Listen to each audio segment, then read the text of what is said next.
No. That's why I said I've never heard of it. I am. There you go. But this phone is very slow.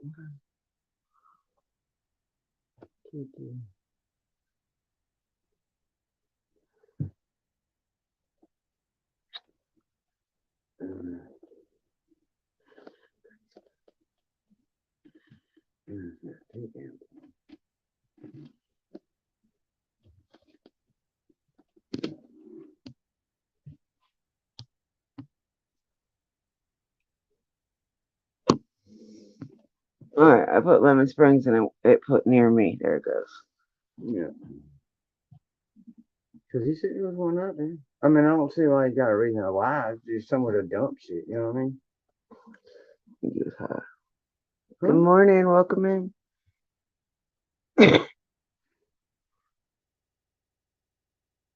I really say she ain't got to go so damn far. That's like, say, fucking 20 miles.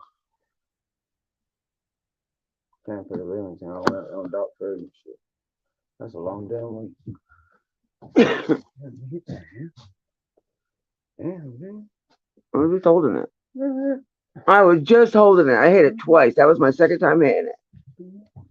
I've been over here fucking doing this shit for you. So.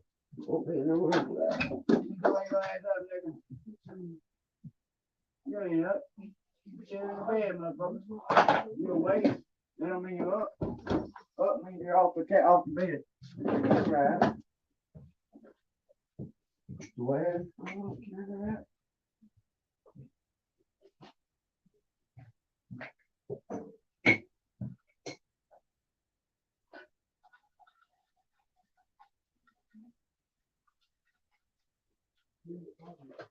Using way too much green when I was doing the way I was doing it yesterday.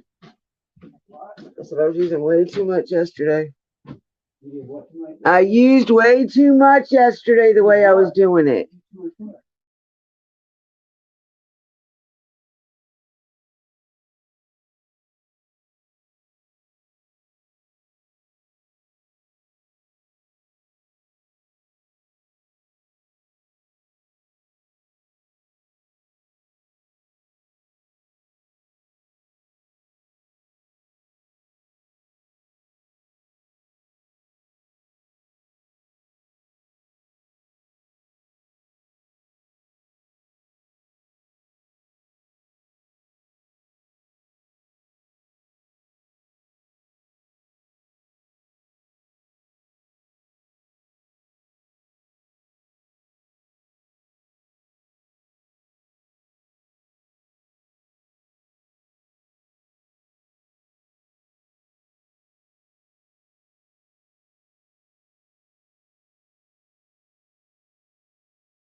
Oh, Lord, this is going to be an interesting sentencing phase.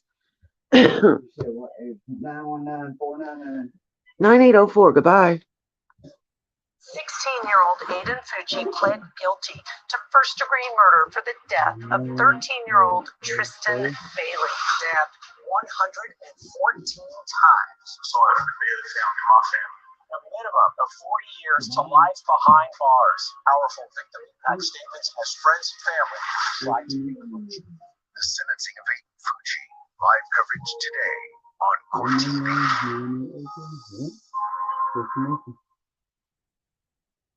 What's the name of it? The Playlock. Playlock.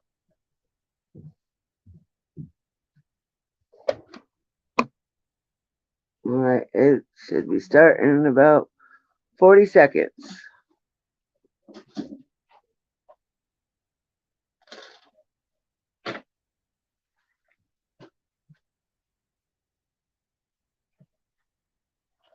What are you doing, my love?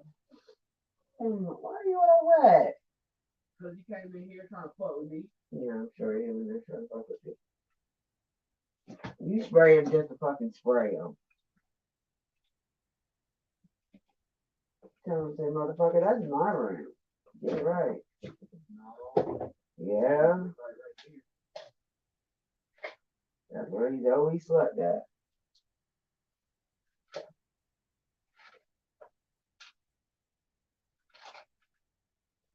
If he's not attacking you or charging you, you don't need to be spraying him. Only when he fucks with you like that. Not just because he looks at you sideways. Spray you every time you look at me cross-eyed.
Oh.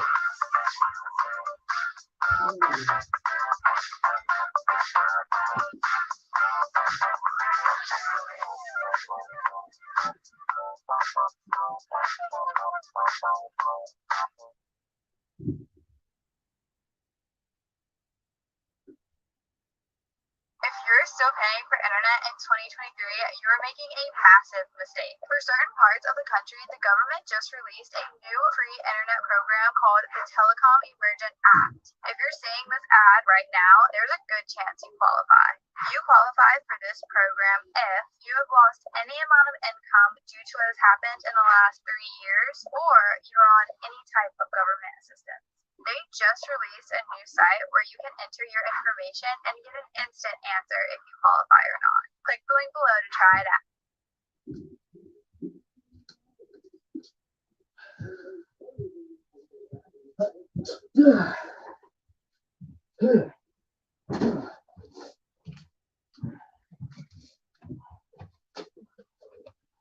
You see my lighter, the one that says get lit? No. was amazing it was out here last night and then it's gone today. I say last night seen it.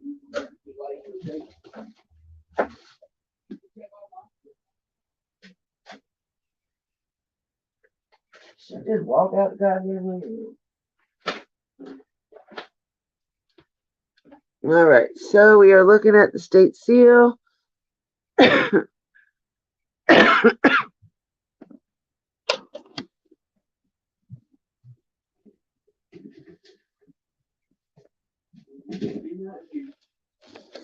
So state seal right now, so I will let y'all know when everything starts and make sure the audio is right. I'm gonna have to, no, I could do it regular as long because I'm not showing anything. That's what I'm doing.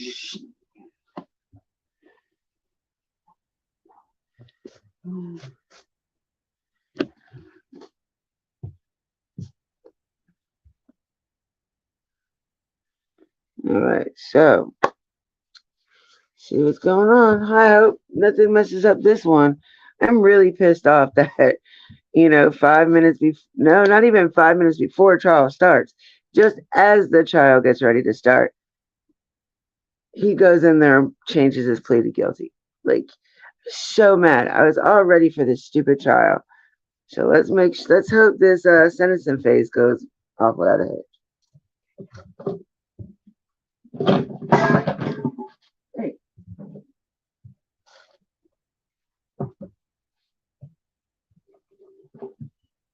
Do something with this. CJ. I wasn't looking for that. What? Oh, that's yours. Yeah, I'm looking for my headphones. That's what I'm looking for. I remember I had them. Are you sure they're yours? Where's mine? Positive, because I only get one smell. I always got the label off of them. That one out. I lost one of them and I couldn't find it. That's why I went and got my brand new one. Where is my headphones? Just sitting out here. Mama said, "Come here."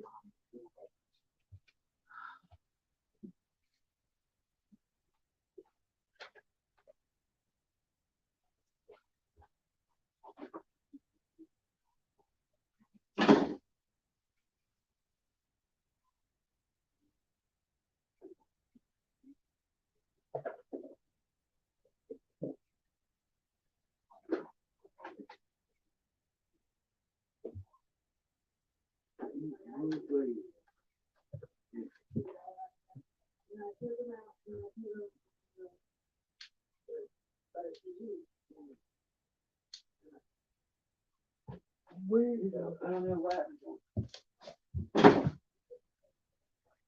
Dan, I know where they were. Oh my God. Oh my God.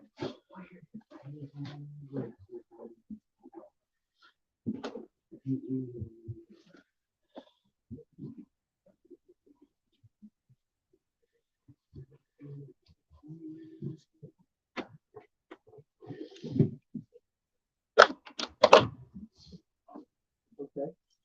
This is good.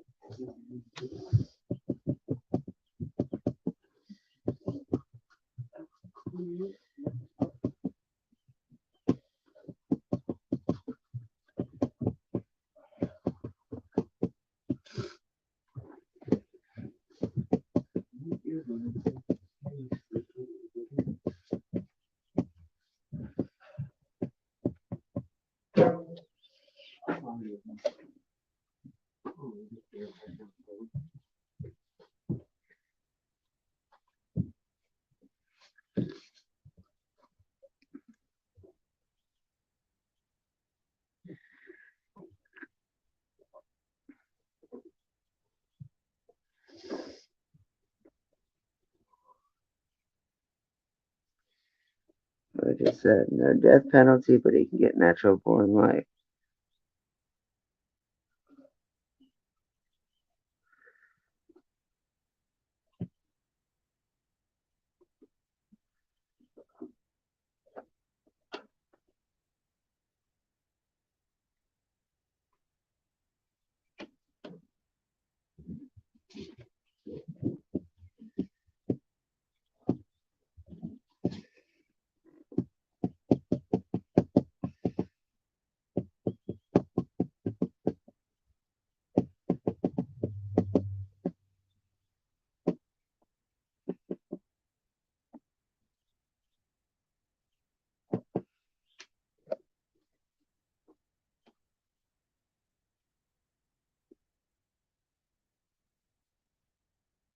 Whoop.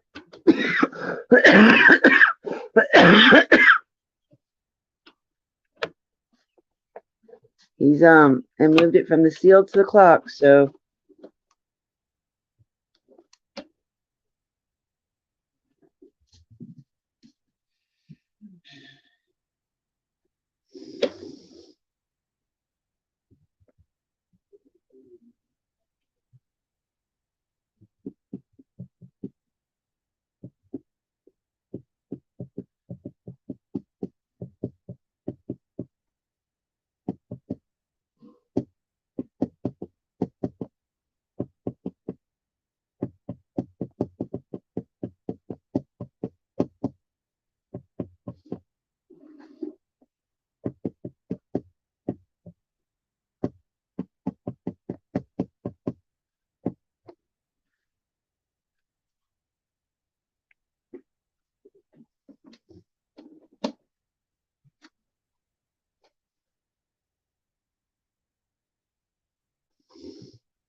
Kiki. Kiki, Kiki, Kiki, Kiki. Come here, buddy. Come up. Come see Mama. Come on. Come here. What's wrong with you? What do you want? Why are you meowing?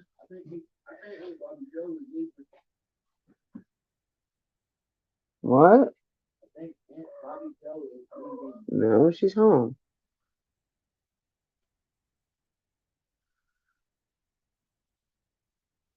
Too early for that woman to leave unless she has a doctor's appointment.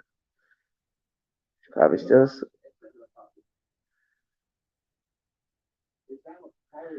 You don't hear her cars.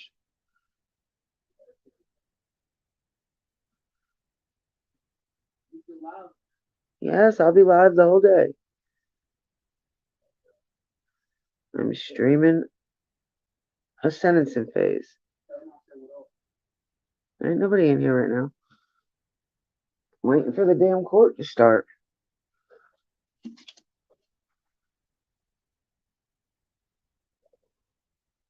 Not necessarily set up for people to come in anyway. So if they come, they come. If they don't, they don't. This is mainly just for video. I hope people come in. It'd be nice to talk to people, but if they don't, they don't. I'm not gonna push them. Everybody's got the notifications.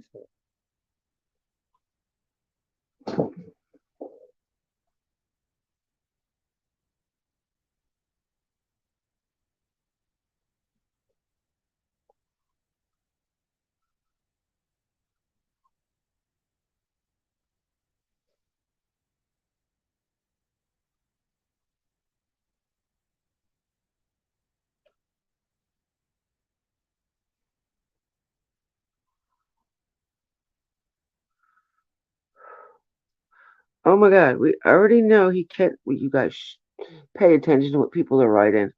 He is not old enough for the death penalty. He can get the minimum of 30 years to his natural born life. He cannot get the death penalty. No, death penalty is where you actually get killed. Natural born life means you die from natural causes. What? Yeah, they do.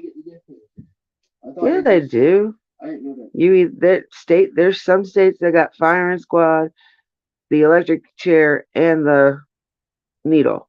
And then there's some that just have the needle only. This state he's in is just needle only. But they can't give it to him, he's under 18.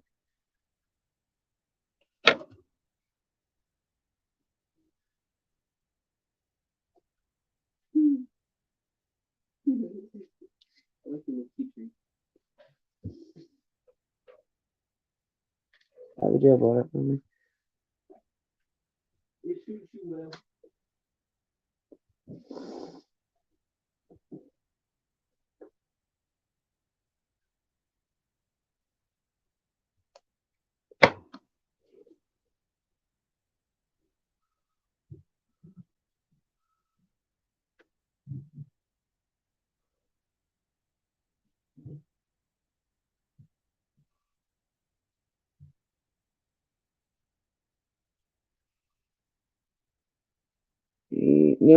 No.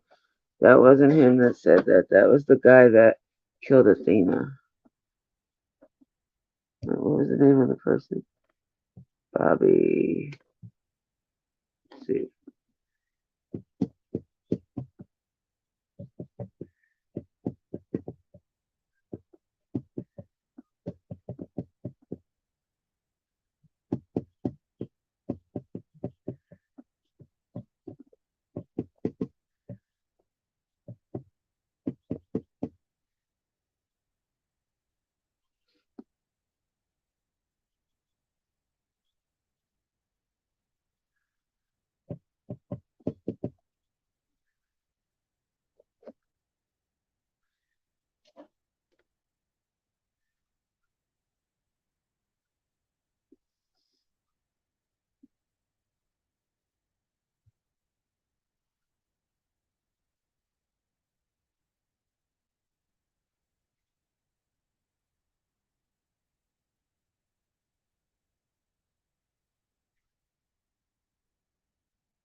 Yeah. Out here, work won't wait. From grading gravel to herding cattle, Polaris gives you the upper hand on hard work.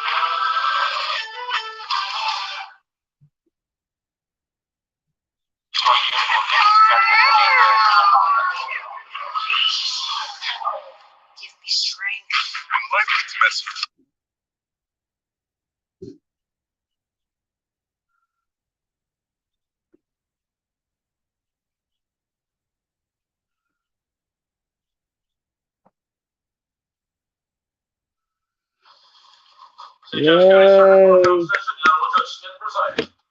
everyone. Please be seated. Thank you.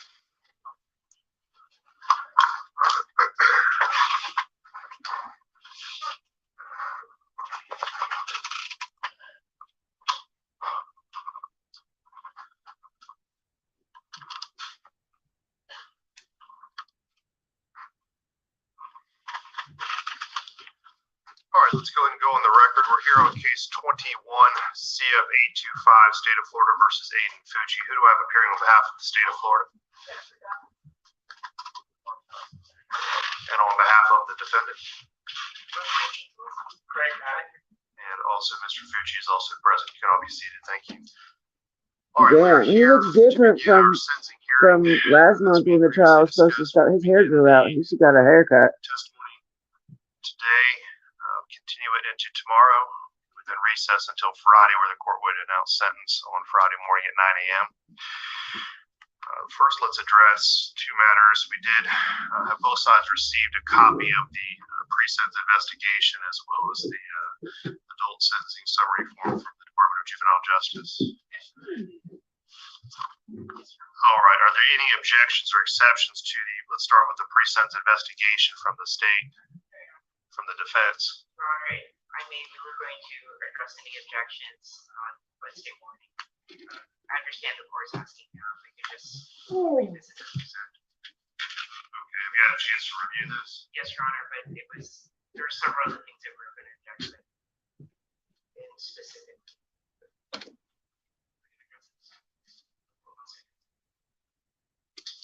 Before we get started, I just want to know if there's anything about this document that's objectionable, but I guess we can address it this afternoon if you need some time to further think about it.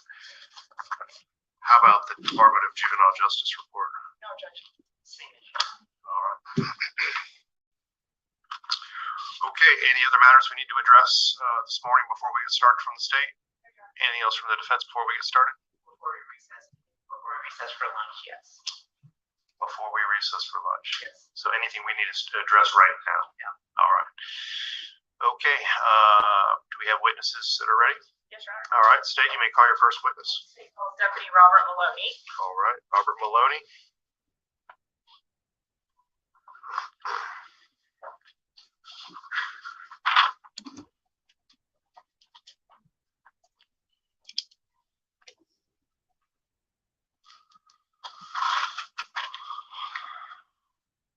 Sir, if you'll pause right here in front of the clerk and raise your right hand. Do you swear or affirm the testimony you're about to give will be the truth, the whole truth, and nothing but the truth, so help you God? All right, sir, if you'll come on up here and have a seat in the witness stand.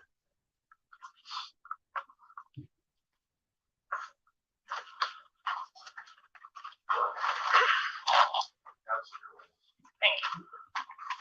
Good morning, Deputy. If you would, please introduce yourself to the court. Come on up, Detective Maloney, St. Johns County Sheriff's Office. How long have you been employed with the St. Johns County Sheriff's Office? Almost 2.5 years. And what was your prior law enforcement experience? I'm a retired sergeant from the NYPD, and I also worked in the Suffolk County District Attorney's Well, that Office. does, your accent didn't tell us that, now did it? What were you doing with the agency back in May of 2021? What was your role? I was on patrol in the Northwest Sector. Did that particular area include the Durbin Crossing neighborhood? Yes, ma'am. I want to direct your attention to May 9th, 2021. Were you working that particular day? Yes, ma'am. And what day of the week was that? It was on Mother's Day on Sunday.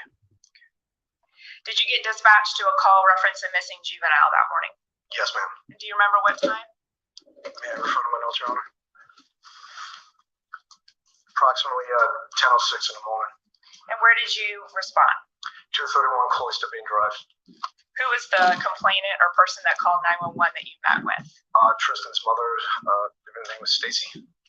What did you learn after speaking with Stacy Bailey? What did you need to do? When they woke up in the morning, Tristan wasn't in her room. She stated she believed she left sometime after midnight. They haven't seen her, weren't able to get in contact by phone, and none of her friends have heard from her.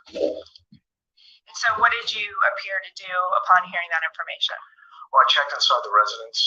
With any type of missing or runaway, you always do that. Bedrooms, closets, check the perimeter of the residence, and she was nowhere to be found. So we learned some different names of individuals, friends, or whatnot that she could be hanging out with. So I started following up on those leads. Okay. Did you or the family members attempt to contact her by phone? Yes, ma'am. And did you learn anything? What was happening when you would reach out by phone? It was going directly to voicemail. It wasn't even ringing. And where was the first residence you visited to check on her whereabouts? May I refer to my notes, Your Honor? Thank you. First residence I arrived at was 145 Telford Drive. And who is supposedly at that residence you wanted to check with? His name is Dafius Absher, but his nickname is Trey. Okay. And do you recall what time you arrived at the Absher home? 11:07 a.m. That first time in stopping at the Absher home, did you gain any useful information? No. What did you do after that initial stop, and then where'd you go from there? Just followed up on some other leads. Did you eventually go back to 145 Telfer and speak with Trey again? Yes, ma'am. Okay. And did you learn anything there that caused you to continue on a lead? Yes, ma'am. And what did you learn there? I learned that Trystan was at that residence in the very early morning hours with Aiden Fucci, and that they eventually left there approximately 1 in the morning. And what did you do in response to learning that information? From there, I went to Aiden Fucci's residence. And what address was that? 724 Castledale Court. And do you know approximately what time you arrived at Aiden Fucci's residence? 11:40 a.m.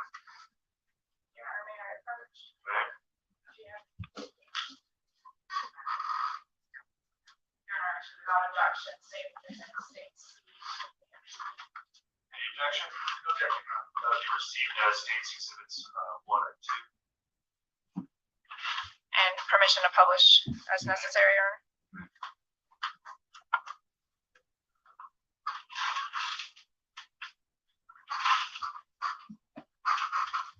All right, Deputy Maloney, and can you just describe to the court, there's some things marked on here. You see the Absher home and ultimately the Fucci home marked on that map? May I stand, Your Honor? I can't. Yeah. Thank you. Thank you. Thank you, sir. That one because it's my new one. Okay. The bottom of the screen is a yellow pin that marks the Absher residence. There's one also marking the Bailey residence, and there's one marking the Fucci residence. Okay. So, do you recall approximately the distance between the Absher home and the Fucci home in that neighborhood? Maybe a mile, maybe a mile and a half.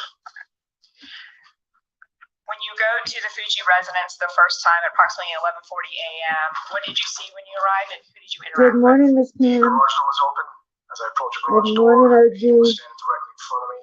He was in the garage with his mother, and I believe it was his stepfather. with? Did you We are covering the sentencing phase of Aiden Fucci. Remember, this is the one that I got all excited for, the trial. And just as the trial was getting ready to start, he changed his plea to guilty. So there went the trial. So now we actually get to watch the sentencing phase, which is probably going to be very boring because most of the day they're saying that the state will be presenting witnesses and victim impact. So it's going to be pretty boring, but it's interesting to hear the stuff. You're good, OG.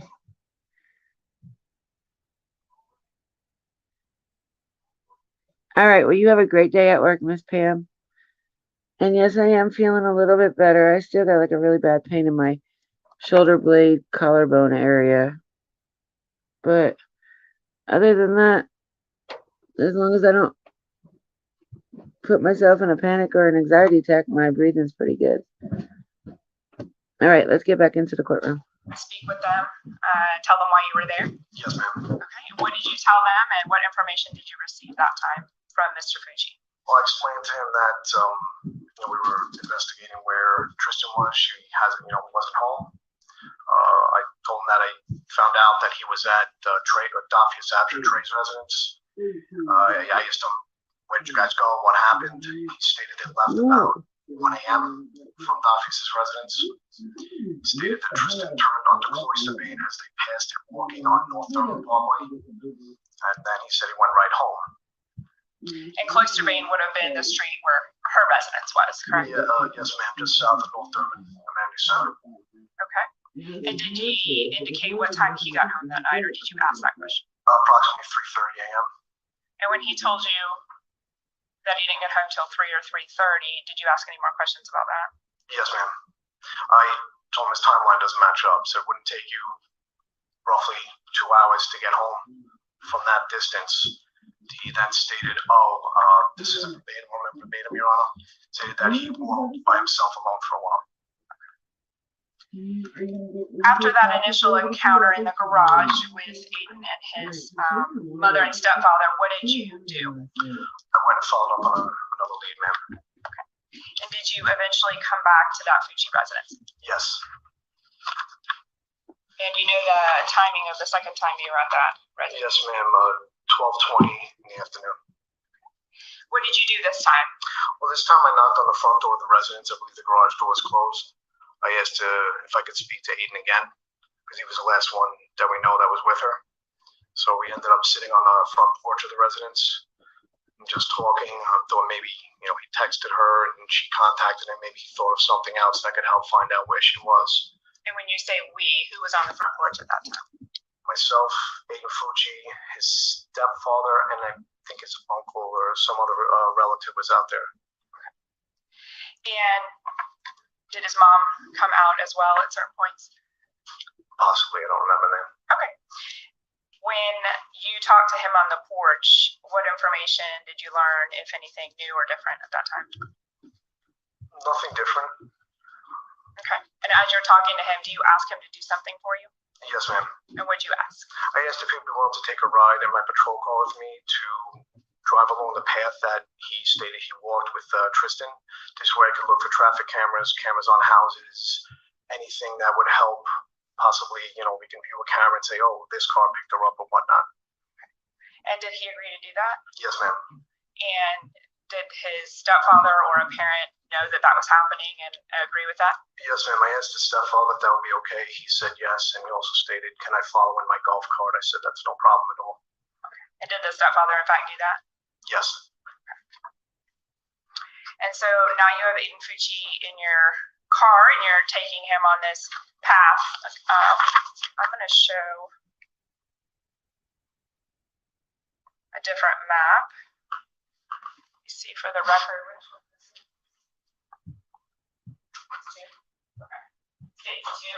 And just use it as you need to as we explain this. Yes, ma'am. Tell the court what happened when you took him in your car and the conversation that developed in the car. Thank you. We started at Dafia's residence because that's where he walked off with her. As we were driving along the path, we turned onto North Thurman, and as we were approaching Cloister Bay, and we were just talking, I was trying to gather evidence of, hey, she had a friend's house and whatnot. And I asked him, okay, well, what point did she break off with you? Was it before Cloister Bay, at Cloister Bay? And he kept changing the story, and it kept getting further along after Cloister Bay, where he said, well, we just kept walking and hanging out. Okay. And this road that sort of runs through the middle of the map, that's North Thurman Parkway? Yes, ma'am. Yes. What happens as you're driving him up North Thurman Parkway towards Leith Hall? What does he tell you? He told me that they had a fight. Okay. And can you explain to the court exactly what he said and what you had him do? Yes, ma'am. My apologies to the court. He stated that she grabbed his penis and that he didn't like it. He didn't want to cheat on his girlfriend. So he got mad and he pushed her and she fell on the ground and hit her head. And where did he describe that occurred at?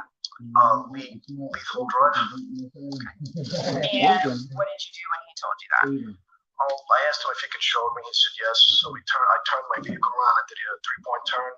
I parked on the facing southbound of North Thurman on the west side of the sidewalk, right opposite Lethal Drive.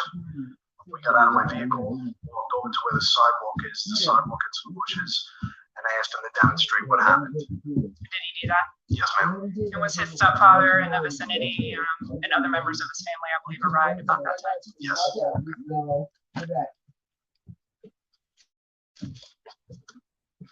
And what does he say he did after he pushed her down? He said he walked off northbound on North Thurman. Towards his, which would have been toward his residence, is that Yes, correct? ma'am. And so what happened next? Where did you take him? Next, I brought him back over to my patrol vehicle.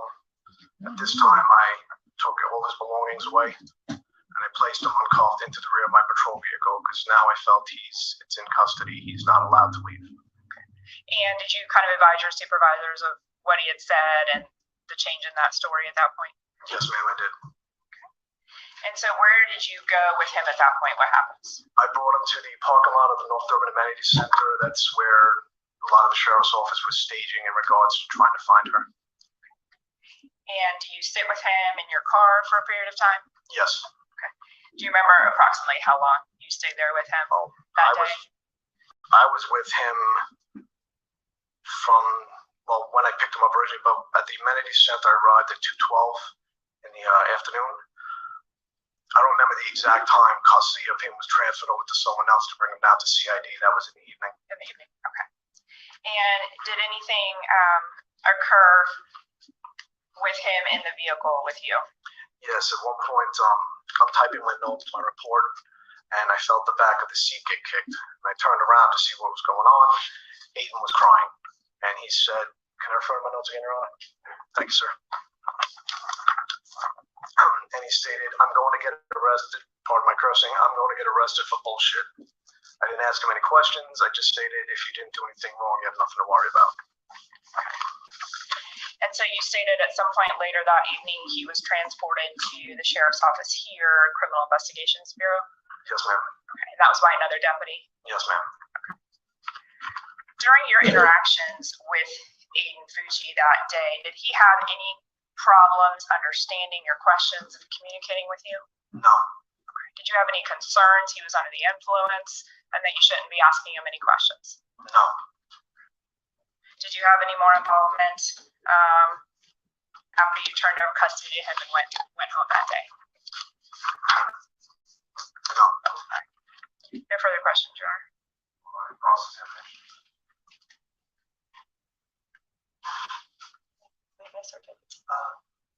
I'll stay back. Good morning. Good morning, sir. Just briefly, you testified initially that when you first went to Dofus Absher's house, you didn't get any useful information. Correct. And is that because you learned later that Mr. Absher was not being forthright? Correct. When you went back and you met with Aiden in the garage, did he appear nervous and fidgety to you? Aiden? Yes. The second time you went back. Yes, second time? The second time wasn't in the garage. The second time was on his front porch. The first time contact with Aiden was in his garage at that point. At that point, no. Okay.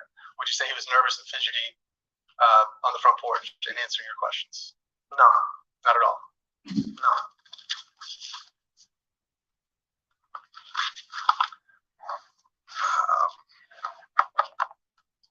Sorry, I guess I have to ask you that, sir.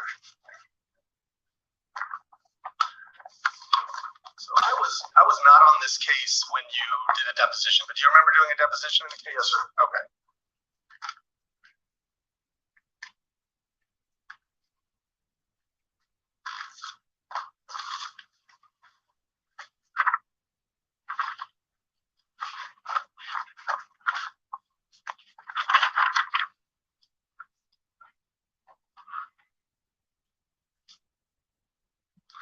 And at that deposition, Mr. Mosley from our office was asking questions.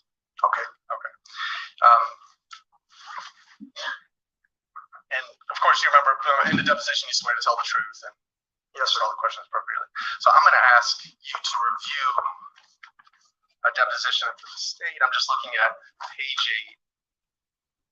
This is line 15.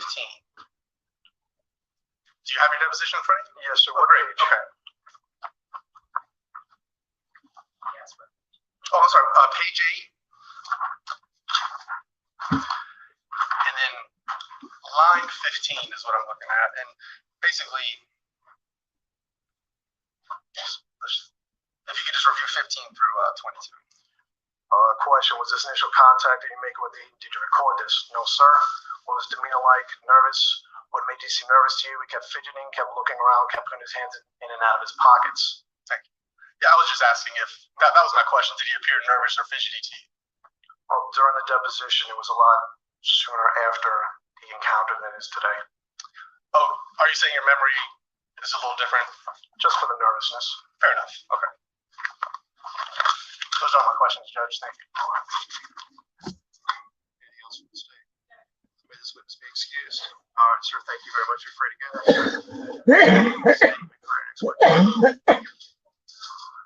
Damn it.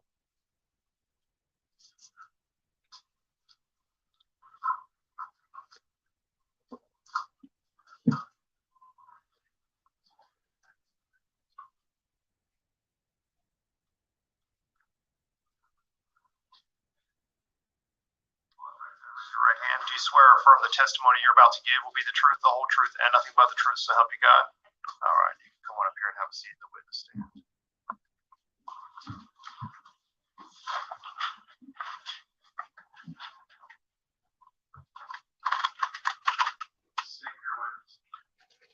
Thank you. Good morning. Good morning. Please state your name for the record. My name is Marilyn Butts, MARILYNBUTTS. Thank you, ma'am.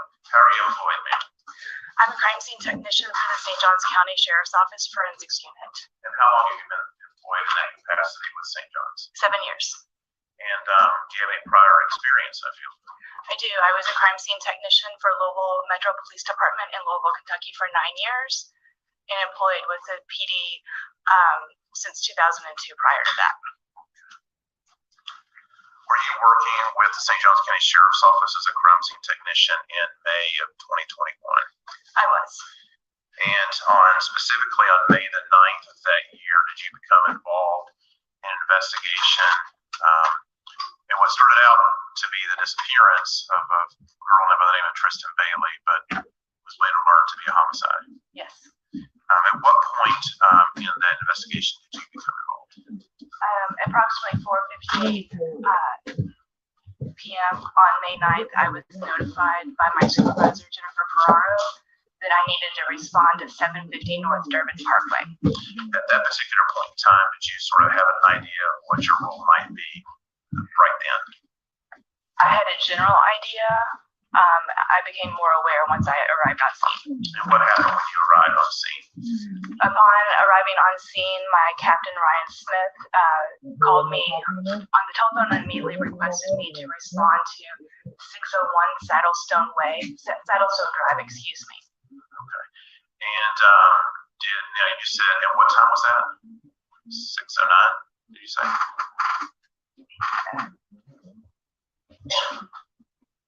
It was 4:58 hours, and it was 6:09 p.m. when I arrived on scene at the amenity center. Okay.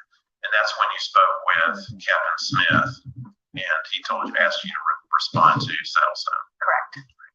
Did you actually respond as requested? I did.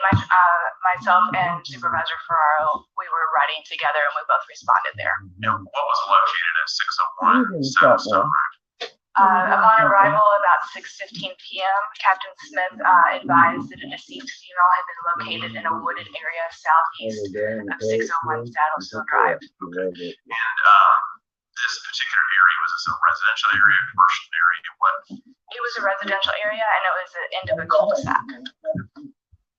So when you get there, Please do, so my fucking chocolate syrup doesn't get used. What did you do? I said, yeah, please do, so my chocolate syrup doesn't get used. I was briefed on the scene. I had been advised that Trystan had been found in a wooded area past there, and I was shown the path in which I believe Deputy Neibauer had taken to get to where she was.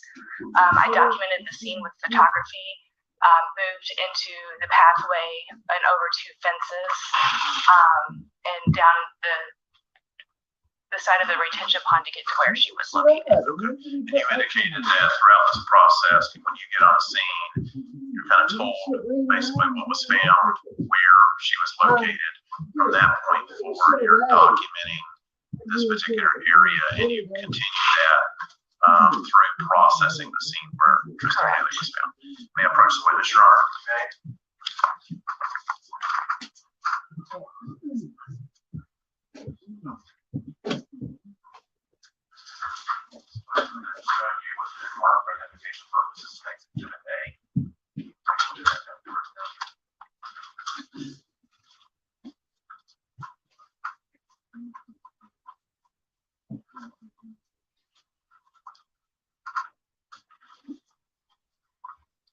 I pre-warned everybody. I'm gonna pre-warn anybody on the rewatch, replay.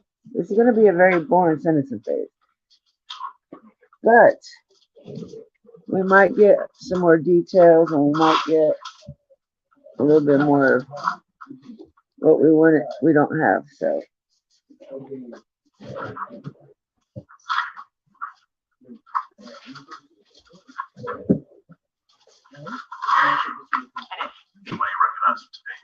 Just remember, on the replay, y'all, just remember, Aiden Fucci is only 16 years old.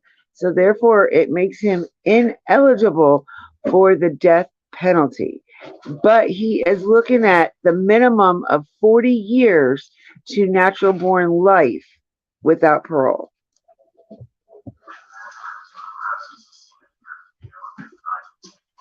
They are.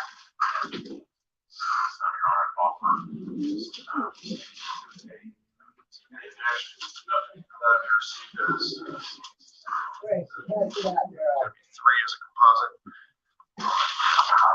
and polished states.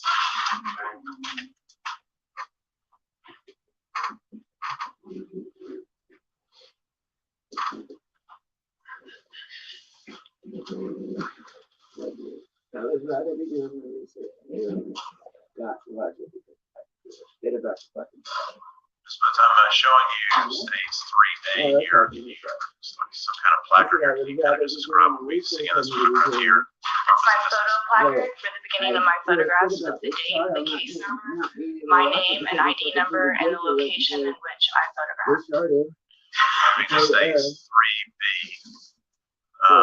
Obviously, this is an aerial, correct? Correct. And can you kind of give an idea of kind of, we talked about the location you responded to, 601 Saddlestone. Where is that located on this aerial map? It is the far right end of the cul-de-sac. The house on the south end. Okay. And there's a notation there with a kind of a blue mark. Can you describe what that is? That's the approximate location where Trystan was found. He pled guilty right at the date of trial. What is this photograph? This is the east side of the cul-de-sac and the beginning of my photographs where I made entry into the pathway to go across the fences. Now you can't get I'm going to go back to 3B.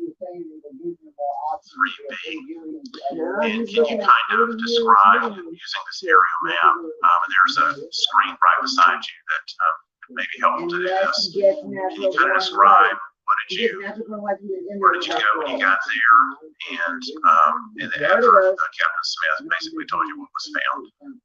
I parked at the end of the cul-de-sac. I briefed with the deputies and command on scene.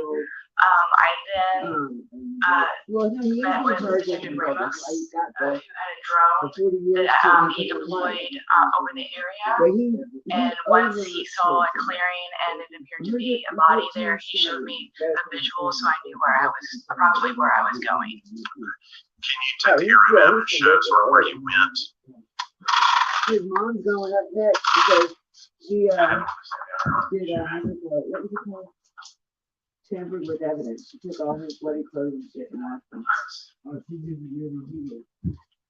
I parked right in this area here. Yeah, after that. After the fact. Yeah, after not even that's why I said she want to take after the fact. Yeah. But especially after the fact, we're get you one After time. that, But that's what I I'm saying. That's did what I'm saying. When you got in this the area right here. then There's two you- fences. I climbed over those and walked down this side of the retention pond to this location where there's another fence, and that's where I met Deputy Nibauer, and he indicated where she was. This one is way,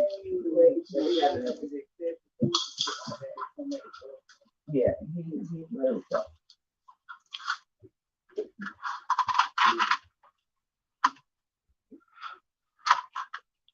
Say 3D. Just kind of walk us through these and tell us what we're looking at in these photos. I placed 2 flags at the entry of the path for photography purposes to show where I made entry into the scene. And then 3E here is just more of that same path. Correct. Right. And 3F is just closer to that fence. Is that right? Yes. Right. And then 3G kind of shows the proximity of the retention pond. Yes. 3H is a retention pond. Is that right? Yes. And then 3I is just the path that you walk down toward Deputy Bauer. That's correct. And 3J. He is standing just north of the fence line where we made entry into the area where she was found. And then 3K, what are we looking at here? That's the fence that I went through to get to the actual scene. 3L. Just another view of the same. At this point, were you able to see the body of Trystan Bailey? Barely. 3M. That's coming through the fence and a little, maybe 15 feet south of the fence and looking back to the west where there was a clearing where she was located. And this is exactly how she was found. Yes. And then going here to 3N. Just another view. And when you got to this location, were you able to see injuries that she may have suffered? I did. And 3O, what do we see in this photograph? Just a closer up view of her Are body. you able to see some of the injuries that you Yes. observed, and where were those located? She had injuries on her arms and on her head and on her back. 3P, Just another view of her arms. 3Q, This is like a west-east view of where she was positioned. does this photograph also show any items that you were able to locate in the vicinity of her body? Yes, I have photo marker number 2, which is the yellow. Now, because this is a minor, we're not going to be able to see the pictures. We're just getting descriptions. Placard in the photograph that has a $20 bill, a vape pen, a ring, and a cell phone. Is that what we see here in states 3R Yes, and 3S? that's all the items separated out. The $20 bill, the cell phone, the ring, and the vape pen. Correct. Ms. Butts, how long did it approximately take you to process the scene there? I was on scene approximately 6:15 p.m. and at approximately 8:26 p.m. the medical examiner investigators arrived on scene to do their investigation, and then St. Johns County Fire Rescue assisted us with the transport to St. John's Family Funeral Home that was on standby in the back parking lot of the nursery that was the actually address where we were. They assisted in removing Trystan's Yes. body from the scene. And approximately what time was it that you sort of finished up there at the scene? I finished up at 10:52 p.m. And what were you asked to do next? I was asked to respond to 724 Castledale Court a few minutes after midnight. So not long after you finished at this. What was your understanding of who lived at 724 Castledale Court? I was told that was Aiden Fucci's residence. And did you respond as requested? I did. And approximately what time was it when you arrived there on scene at that house?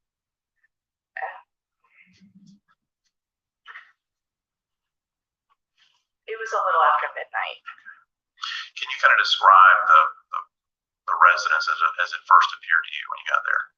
It was a two-story dwelling with a three-car garage facing southeast. The downstairs consisted of a front entry dining room area. There was an empty room inside the door, a kitchen, a pantry, laundry room, master suite, and another bedroom and bathroom downstairs. When you arrived on scene, was the scene secure? It was. And how so? There was crime scene tape around the scene, and there was a deputy on scene for security. What was your understanding of what your role was going to be as it related to this particular house? I was told that we were executing a search warrant. Right. And had a search warrant already been received, or did you have to wait for one to arrive? I believe we had to wait a little bit, but we didn't make entry until we were told it was ready. Okay. So once the search warrant got there, what did you do? At that point, I photographed the scene, I documented the scene, and then a search was performed. Right. And did you take photographs throughout the search of 724 Castleville Court? I did.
Oh Lord, what is going on?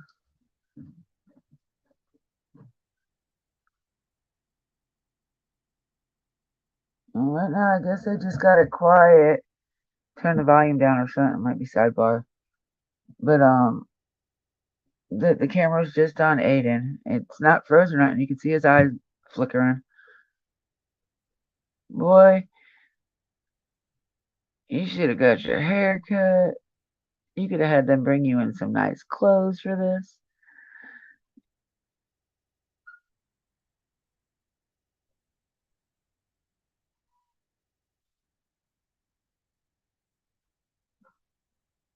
It's crazy.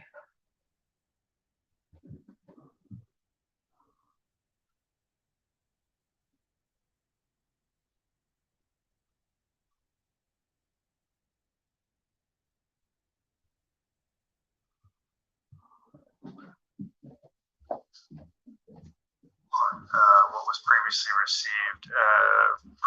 marked as State's Exhibit D, was it D or B? B will be received into evidence as composite exhibit State's Exhibit 4 over objection.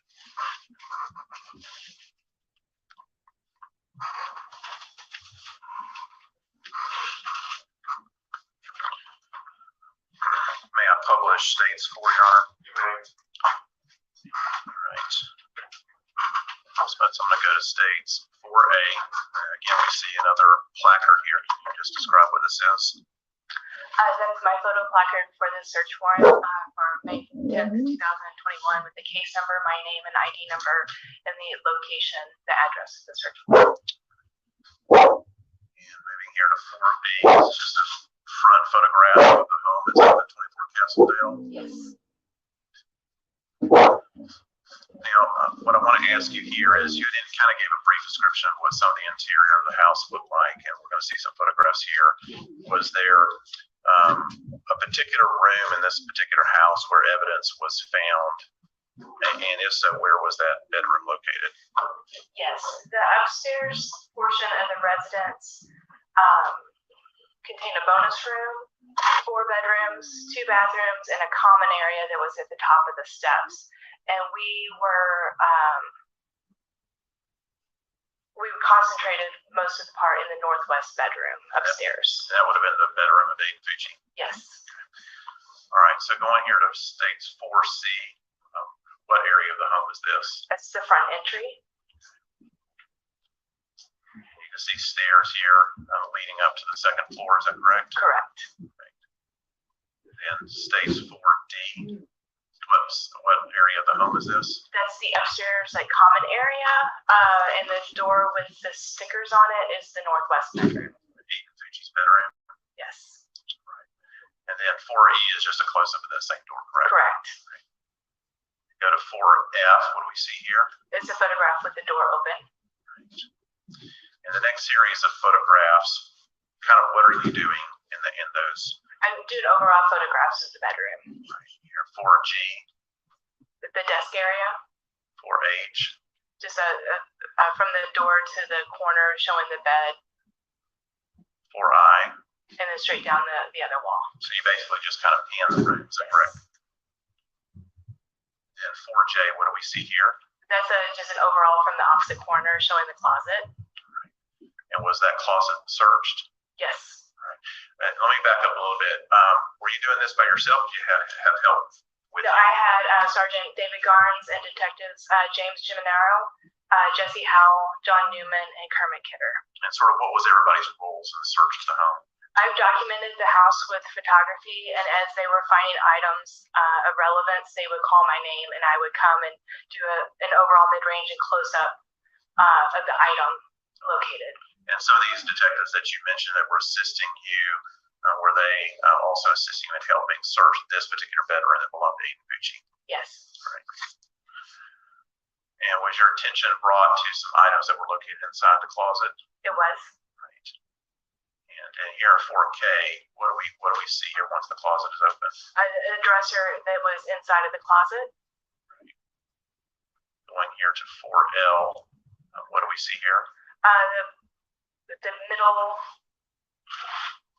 drawers of the dresser inside the closet, specifically the left drawer that has photo marker number 2. What was located in that drawer?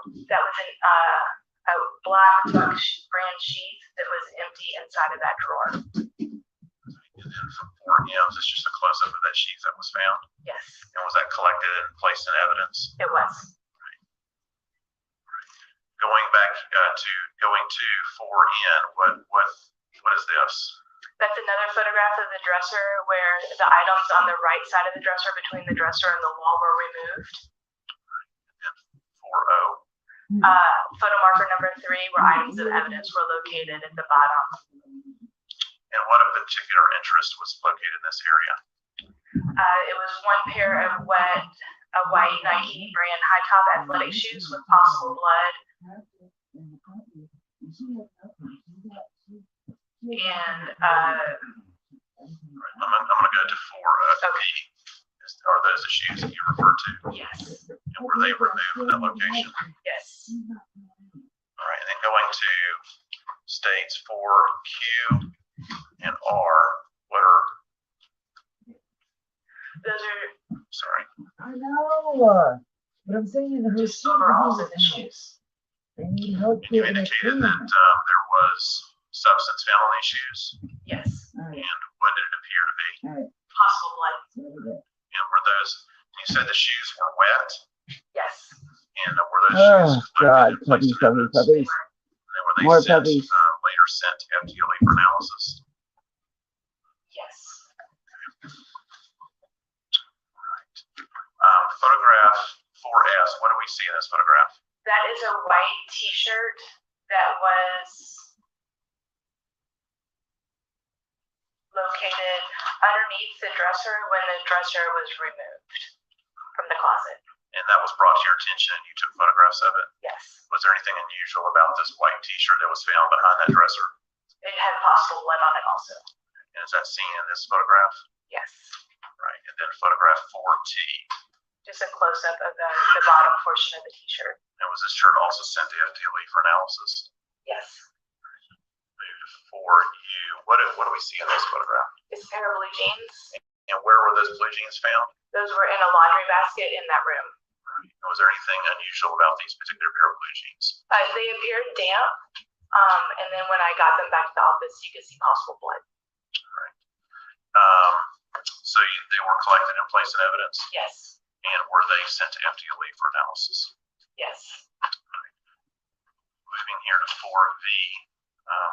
What do we see generally in this photograph? This is an overall view of the desk that was in the room. Was there anything of particular interest found on this desk? There were some drawings that were located on the desk that were photographed. Moving here to 4W. Do we see any of the drawings in this photograph? At the top of the photograph underneath the water bottle is one of the drawings. Were any photographs found in any of the composition books that were located or notebooks that were found on that desk? The black book in the bottom left corner underneath the water jug had a drawing also that was photographed. And going here, states 4X. Which of those, was this one of the notebooks or the? Yes. And this was what you found in the notebook under the water jug? Yes. Right. And then going to states 4Y. What is this and where was it found? That was another drawing, and I don't recall where that one was found. But it was in the vicinity of the desk? Yes. And states 4Z. What is this and where was it found? That is the drawing that was underneath the water bottle that was at the top of the first photograph. Again, all these items were found in Aiden Fucci's bedroom. Correct.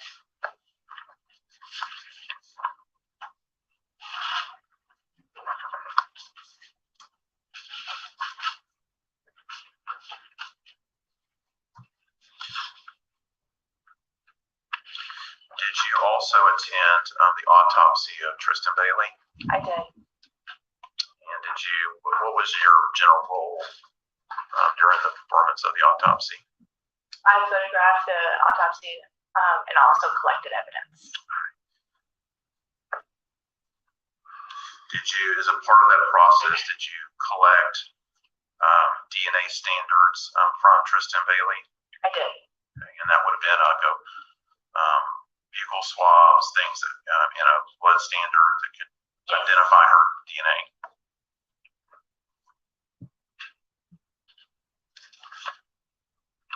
One moment, Your Honor.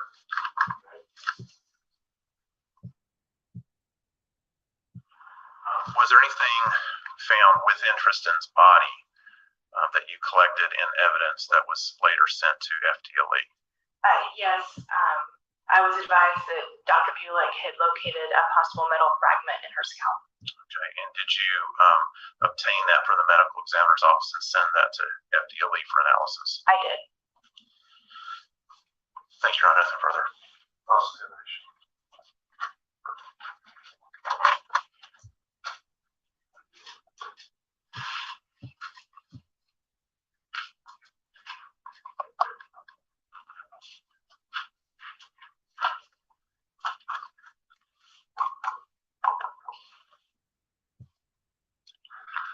Good morning.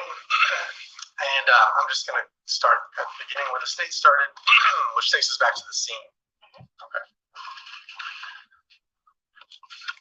There was no evidence that that body had been moved, dragged to the location where it was found.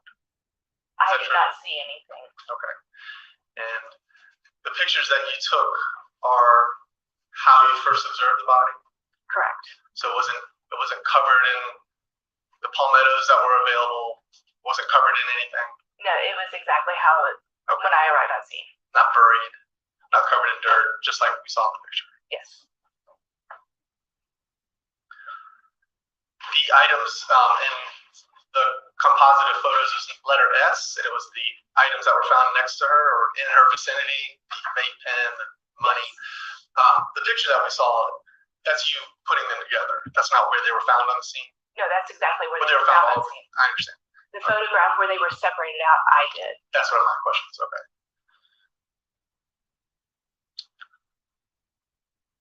So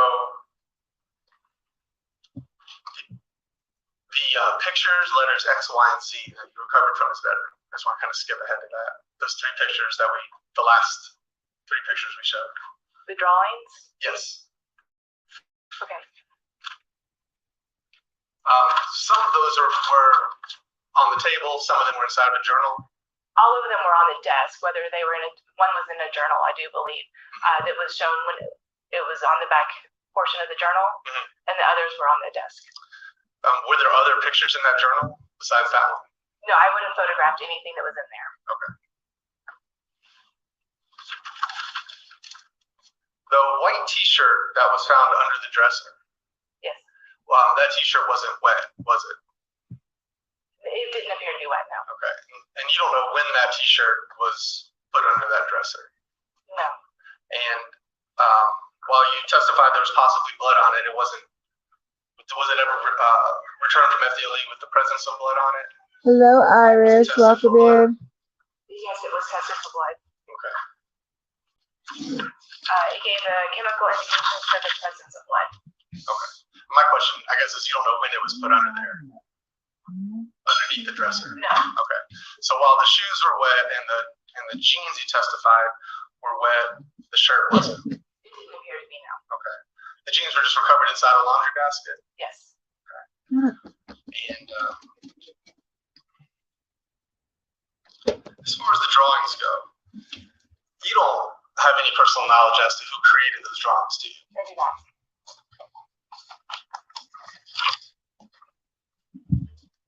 Thank you. Brad? All right. Thank you, ma'am. You're free to go. State you may call your next witness. They called Sergeant Kurt Camp.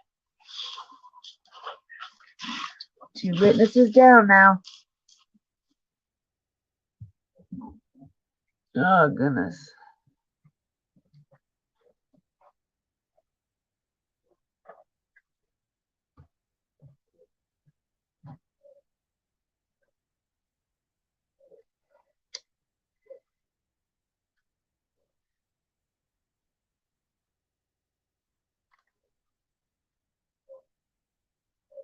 Oh, it went back to the seal, so We'll see how long it sits on the seal for. If it sits there for a little bit, that means they probably went to morning break. But either way,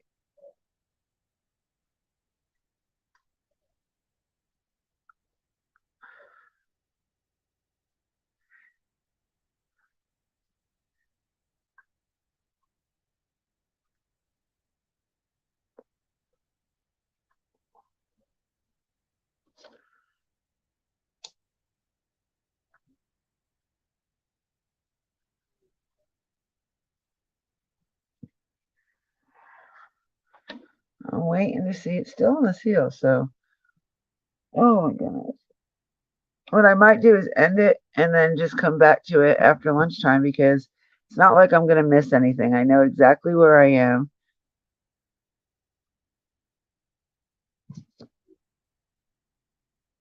But I have some other stuff I was supposed to do and I didn't realize I was supposed to do it. I forgot all about it. So, yeah, we might just pick this up after lunchtime.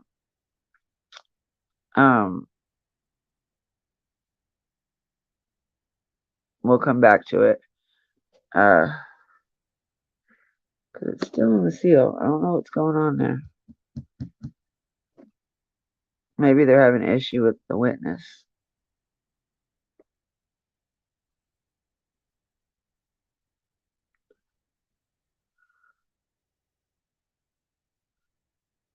Oh, great. So the channel just went out and said unexpected errors.